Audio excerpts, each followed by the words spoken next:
नमस्कार। आप सभी का स्वागत है मेरे YouTube चैनल में जिसका नाम है the Chinmay Barve talk show.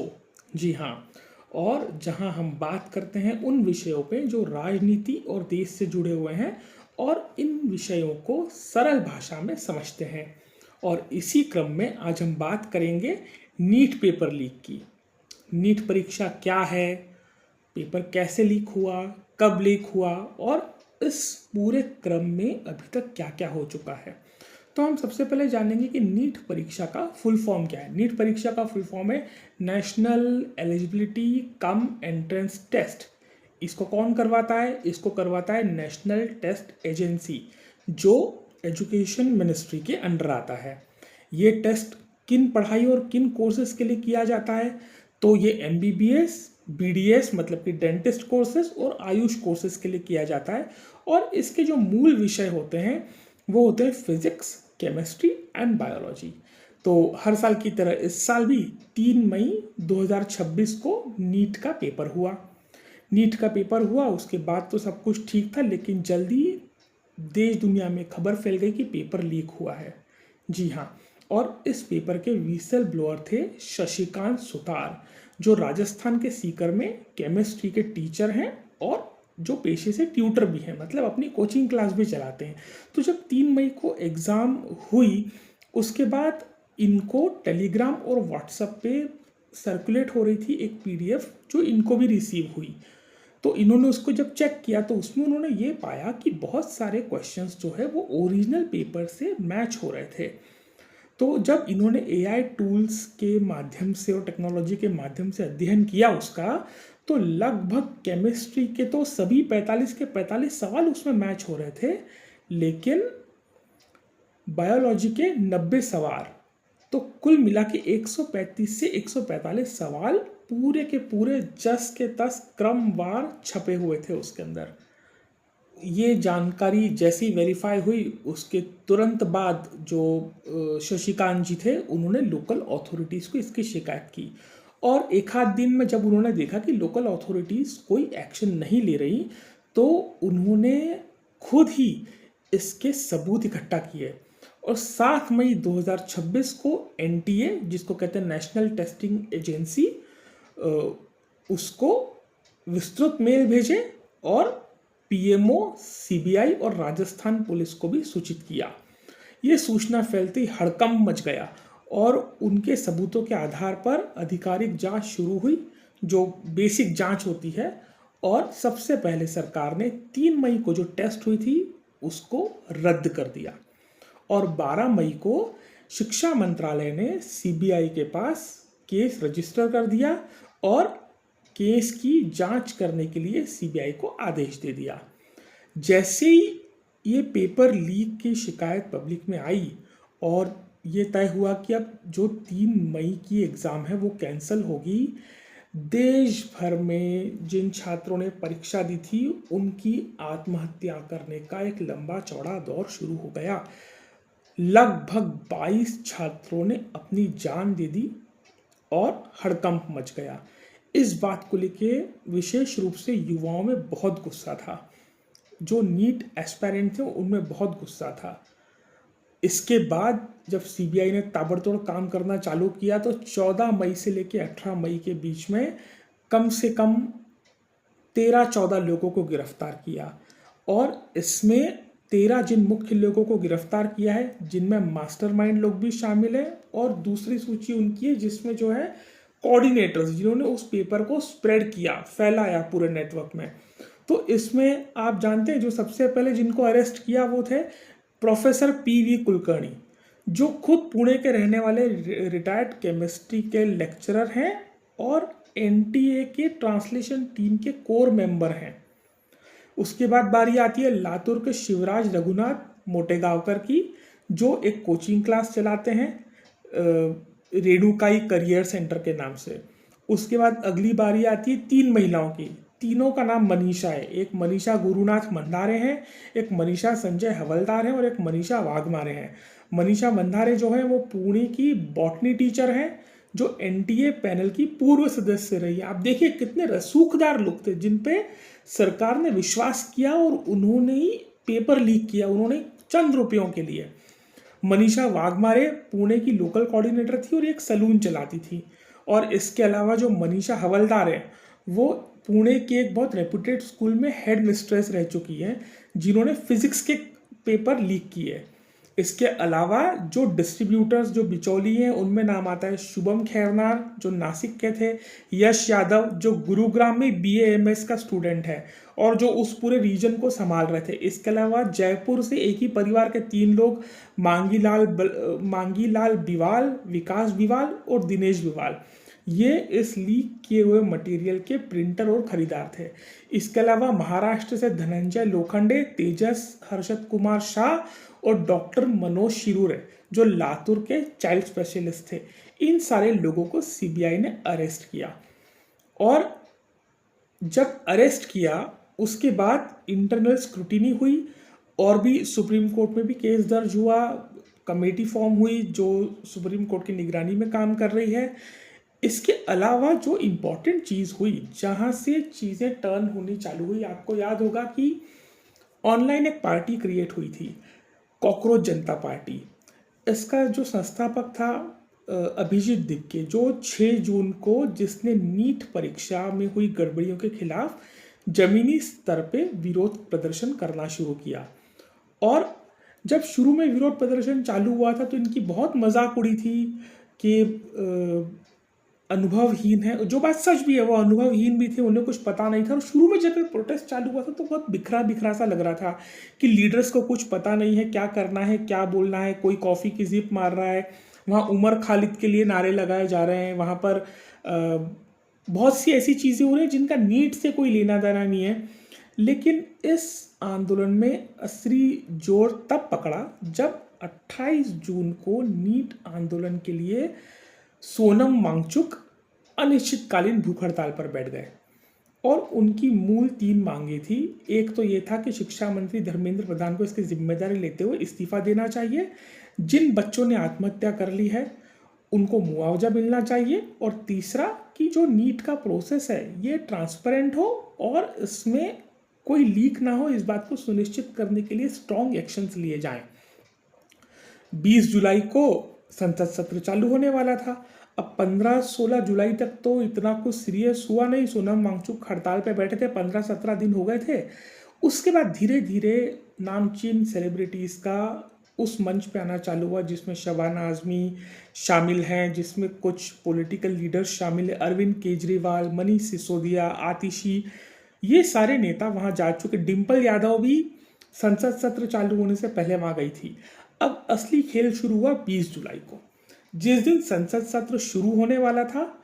और इधर ये जो छात्र थे इन्होंने, या अभिजीत दिग्गे की लीडरशिप में इन्होंने तय किया कि हम एक चलो संसद मार्च का आयोजन करेंगे, क्योंकि आपको बताऊं 20 जुलाई से पहले ही ऑलरेडी दिल्ली हाईकोर्ट के आदेश पर सोनम वांगचुक को धरना स्थल से उठा लिया गया था, क्योंकि कहीं उनकी मृत्यु ना हो जाए, इसलिए उनको उठा करके ऑब्जर्वेशन में रखा गया था सफदरजंग हॉस्पिटल में। तो 20 जुलाई को जब संसद का सत्र चालू हुआ तो उसी दिन जो मार्च निकला उसके लिए कोई परमिशन नहीं दी थी कि जंतर मंतर से संसद तक जाने के लिए कोई परमिशन नहीं दी गई थी पुलिस की तरफ से, क्योंकि इस प्रकार के मार्च निकालने के लिए आपको परमिशन लगती है। तो परमिशन नहीं मिली, लेकिन उसके बावजूद भी आंदोलनकारी छात्र जो थे वो संसद की तरफ आगे बढ़े। और जैसा आप जानते हैं जब इस तरह के मार्चेस निकलते हैं, इस तरह की यात्राएं निकलती हैं, तो उसमें बहुत सारे ऐसे लोग भी आ जाते हैं जिनका उनसे कोई लेना देना नहीं होता, लेकिन सिर्फ राजनीतिक फ़ायदा लेने के लिए वो आगे आते हैं। तो यही इसमें भी हुआ कि बहुत सारे अनसोशल एलिमेंट्स ने उस स्टेज में आने तक इस मूवमेंट को कैप्चर कर लिया था और उन्होंने बैरिकेड तोड़े, पुलिस पे पत्थरबाजी की। जवाब में पुलिस ने भी लाठीचार्ज किया और जिसमें आंसू गैस के गोले भी छोड़े, पैलेट गन भी चलाई जिसमें कुछ बच्चे घायल हो गए, और कुछ असामाजिक तत्वों ने पार्लियामेंट के कैंपस में घुसने की कोशिश की। अब इसके बाद जैसे ही ये हुआ, पार्लियामेंट का सेशन चालू होने वाला था, तो विपक्ष को तो मजा ही आ गया ऐसा कुछ हुआ तो। उन्होंने तुरंत इस मुद्दे को लपक लिया और उसी दिन शाम को राहुल गांधी जी जो कहीं कोई चुनाव नहीं जीत पा रहे, जिनकी ज़मीन पे कोई पकड़ नहीं है और जिनकी पार्टी डूबती जा रही है, उनको ऐसा लगा कि ये मौका नहीं छोड़ना चाहिए। और उसी दिन राहुल गांधी जी अखिलेश यादव के साथ पीएम आवास के सामने धरने पर बैठ गए। और अब राहुल गांधी बैठे थे तो फिर सारी राजनीतिक पार्टियों में होड़ लग गई कि कौन सबसे पहले इसका क्रेडिट लेता है और कौन सबसे पहले युवाओं को ये जताता है कि हम आपके वेल विशर और हमसे भला इस धरती पे आपको कोई भी नहीं मिलेगा आपका भला चाहने वाला। तो उसी क्रम में सारे बड़े नेता, मतलब शरद पवार, महबूबा मुफ्ती जैसी महिला जो आतंकवादियों की इतनी क्लोज फ्रेंड है, वो भी इस आंदोलन का हिस्सा बन गई। लेकिन जैसे ही बच्चों पे लाठियां चली, उसकी जानकारी, उसके वीडियो सारे देश भर में सोशल मीडिया पे देखे गए और न्यूज़ चैनल्स पे आए, उस समय इस आंदोलन ने विकराल रूप ले लिया। और विकराल रूप इस हिसाब से हुआ कि ऑनलाइन भी इन बच्चों को बहुत समर्थन मिला और देश भर के अलग अलग शहरों में यह आंदोलन खड़ा होने लगा, एग्जैक्टली वैसे ही जैसा आज से 15 साल पहले अन्ना आंदोलन में हुआ था। और उस समय तो कोशिश की सरकार ने कि कैसे करके मामला निपट जाए, ज़्यादा बात ना बढ़े, क्योंकि पार्लियामेंट का सेशन चल रहा है और बहुत बड़े बड़े बिल पास करना है। तो पहले उस क्रम में सोनम वांगचुक का उपवास तोड़वाया गया। सोनम वांगचुक ने उपवास तो तोड़ दिया, लेकिन उसके बाद सीजेपी के प्रोटेस्ट में कोई फर्क नहीं पड़ा। हालांकि उसी दौरान सीजेपी के प्रोटेस्ट में ये सब भी देखने को मिला कि किस तरह से देश विरोधी नारे लगाए जा रहे थे, नरेंद्र मोदी की हत्या की बात की जा रही थी, भारत की सेना को गाली दी जा रही थी, नरेंद्र मोदी के 13वीं के खाने की बात की जा रही थी, बहुत अश्लील किस्म की वीडियोस, बहुत अश्लील किस्म की भाषा प्रयोग की गई, जो एक तरह से एक डेमोक्रेसी में और एक सभ्य आंदोलन में नहीं होना चाहिए।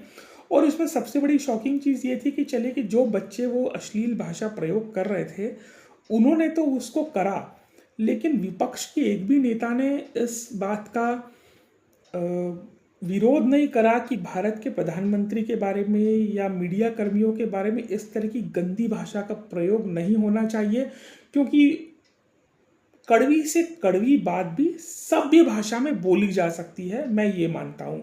और ये एक हेल्दी डेमोक्रेसी की निशानी भी होती है। लेकिन आपको तो पता है कि एक बार कमान से चला हुआ तीर वापस नहीं आता, वैसे मुंह से बोली हुई बात भी पूरी नहीं आती। तो देश भर के युवाओं में जो इस बात को लेकर गुस्सा था कि पेपर लीक तो हुआ है, उसकी तो जवाबदेही केंद्र सरकार को लेनी पड़ेगी, लेकिन जो बच्चों पे लाठी चार्ज हुआ है उससे सारा देश गुस्से में था। उसके बाद जब दबाव बढ़ता चला गया, पहले और दूसरे दौर की मीटिंग भी हुई अभिजीत दीपके और उनके साथ जो मिस्टर राका करके प्रवक्ता थे, सौरभ दहिया थे और भी एक दो नेता थे जिनकी लीडरशिप में चर्चा हुई जेपी नड्डा और धर्मेंद्र सिंह के साथ। लेकिन उसमें किसी तरह का कोई रिजल्ट नहीं निकला। तो आखिरकार सारे दबाव में आने के बाद धर्मेंद्र प्रधान को अपनी कुर्सी से इस्तीफा देना पड़ा। और निश्चित रूप से जैसे ही वो इस्तीफा हुआ उसके तुरंत बाद आंदोलन शांत हो गया। सीजेपी के जो नेता थे अभिजीत दीपके और जो प्रवक्ता थे राका, उन्होंने इस आंदोलन को विड्रॉ कर लिया और उन्होंने साथ में अपनी जो मांगे रखी कि अभी उन बच्चों को मुआवजा मिलना बाकी है और जो रिफॉर्म्स होना है वो बाकी है। और तीसरी एक और जो मांग उन्होंने उसमें ऐड की थी कि आंदोलनकारियों में जो छात्र शांतिपूर्ण आंदोलन कर रहे थे उनके खिलाफ किसी तरह की कोई कानूनी कार्रवाई ना हो, उन्हें कोई परेशान ना किया जाए कि कोर्ट से नोटिस जा रहे हैं और पुलिस घर पे जा रही है।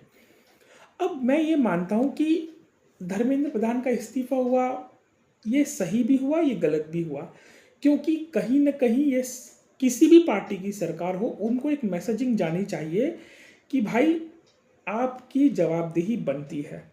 अब इसमें नकारात्मक बात यह हुई कि जिन परिस्थितियों में ये इस्तीफा हुआ वो बहुत विचारणीय थी कि जिस तरह की गंदी और अश्लील भाषा, हिंदू विरोध, हिंदू धर्म को गाली देना, राम मंदिर को कोसना, भारत की सेना को गाली देना, प्रधानमंत्री के लिए सिर्फ गाली नहीं देना, हत्या की भी बात करना, उनकी 13वीं का खाना भी खाने की बात हुई थी, और बहुत इतनी गंदी और अश्लील भाषा बोली गई।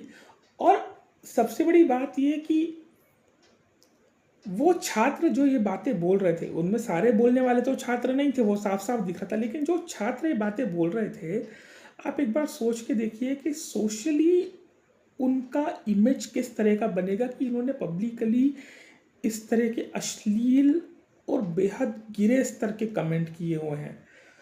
हालांकि उस चीज़ को लेकर के आगे एक्शन हो रहा है, लेकिन हमें एक सोसाइटी के तौर पर सोचना चाहिए दोनों पक्षों में। जो छात्र इस तरह की अश्लील बातें कर रहे थे, जो छात्र उमर खालिद जैसे आतंकवादी के पक्ष में बात कर रहे थे कि उसने क्या गलत करा है, कोई गलत नहीं करा है, उसका क्या सबूत है, मामला कोर्ट में है, जबकि सब जानते हैं कि शर्जील इमाम और उमर खालिद ने क्या किया हुआ है। और सबसे ज़्यादा चिंताजनक बात यह है कि वो प्रोफेसर, वो टीचर्स जिनको जिम्मेदारी दी गई थी कि आपको पेपर सेट करना है, आपको बच्चों के भविष्य का कुंजी हाथ में लाके दी जा रही है, वो 10 लाख और 20 लाख रुपए के लिए बिक गए। अब ऐसा व्यक्ति जो पुणे में प्रोफेसर है और यूनिवर्सिटी से रिटायर्ड है, वो व्यक्ति को कोई कमी होगी क्या इस उम्र में आने के बाद? लेकिन फिर भी कुछ पैसों के लिए बिक गए। जो इज्जत थी वो तो सब मटिया मेट हुई। अब बची हुई उम्र पूरी कोर्ट में क्या चक्कर लगाते हुए और जेल में कटेगी। तो हमको भी एज अ सोसाइटी ये देखना चाहिए कि हम कितने गिर गए हैं।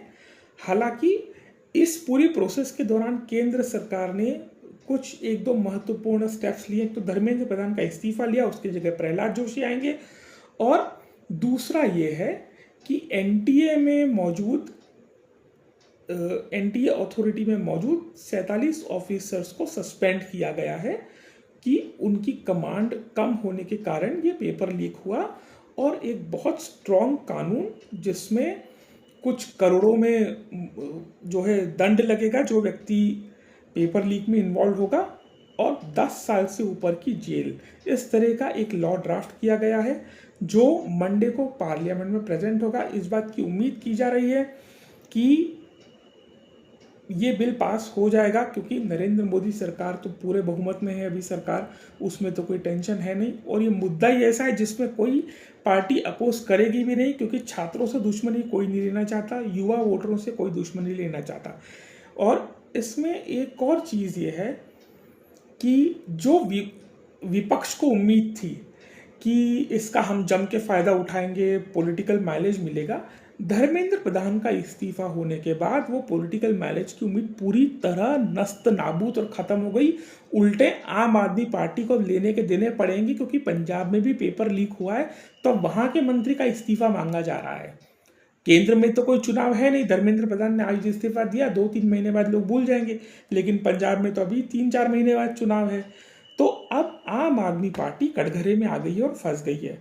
हालांकि अब देखते हैं आगे क्या होता है, क्योंकि भारत में वोटरों की याददाश्त बहुत कमज़ोर होती है और ये बहुत दुर्भाग्यपूर्ण बात है। अगर इन सब में चीज़ें सुधार ली जाएं और भारत का वोटर हमेशा एजुकेशन, हेल्थ जैसे महत्वपूर्ण मुद्दों को देखकर वोट दे, और सबसे बड़ी बात है कि हमारे समाज में मौजूद लोग ईमानदारी रखें, तो इस तरह की चीज़ें नहीं होंगी। जो निर्दोष 22 बच्चे मर गए, जो बच्चे घायल हो गए, वो नहीं होगा। जिन मीडिया कर्मियों को मारा पीटा गया बिना वजह से, वो नहीं होगा। अगर हम इसी तरह से अच्छा काम करेंगे तो ये देश आगे बढ़ेगा। आज के लिए इतना ही। जय हिंद।